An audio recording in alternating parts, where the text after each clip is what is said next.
An historic mining district in central Idaho could soon become home to one of the largest active gold, silver, and antimony mines in the United States. U.S. Forest Service is expected to decide whether the controversial project can go forward by the end of the year.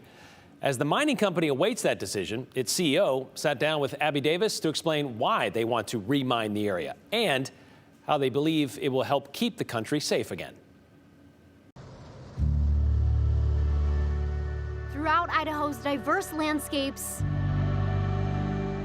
there's a gold mine of crucial minerals. Idaho has a pretty unique and a very complicated geologic history. A fact Boise-based company Perpetua Resources knows well.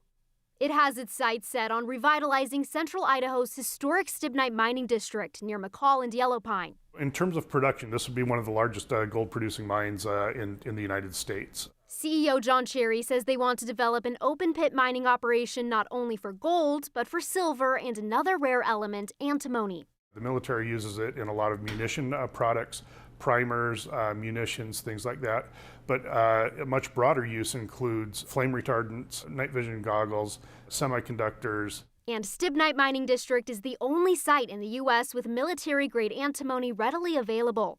And that basically means high quality. Virginia Gillerman. If you look on this face here, you can see these sort of bladed, silvery, reflective minerals. That's the stibnite. Is a geologist with the Idaho Geological Survey.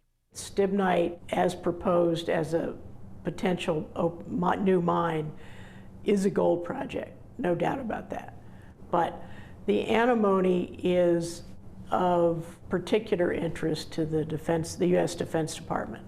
Perpetua says the DoD has already put roughly $75 million into the project. A U.S. Army spokesperson said in an email developing domestic sources for antimony would strengthen our supply chain resilience, which is essential for national security. There's deposits elsewhere with friendly countries, but the big ones are not in countries that are currently our best buddies. The world market for antimony is really getting tightened up because of controls being put in place by China right now.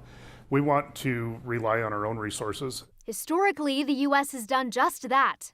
This project has been around in different forms for many years, including 20th century wartime. The U.S. military and their contractors came in and mined this site for antimony and tungsten, and it supplied about 90% of those critical minerals and metals for the war effort during both World War II and the Korean War. How did you feel when you heard that Perpetua was potentially going to be mining that area again? I wasn't surprised.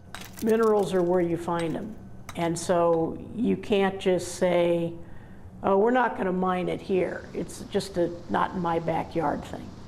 And too often, it may be a trade-off with a specific plant or a waterway, but if things are done right, there's often a compromise. The South Fork of the Salmon River is still affected by the mining during the war since there weren't any environmental protections in place. Perpetua says it's dedicated to cleaning the site up and mining responsibly, but many people and groups aren't convinced. That includes the Idaho Conservation League and the Nez Perce tribe. They believe the project would damage the area even further. At the scale of what they're trying to do, the tribe just had no other choice but to just oppose this project in its entirety.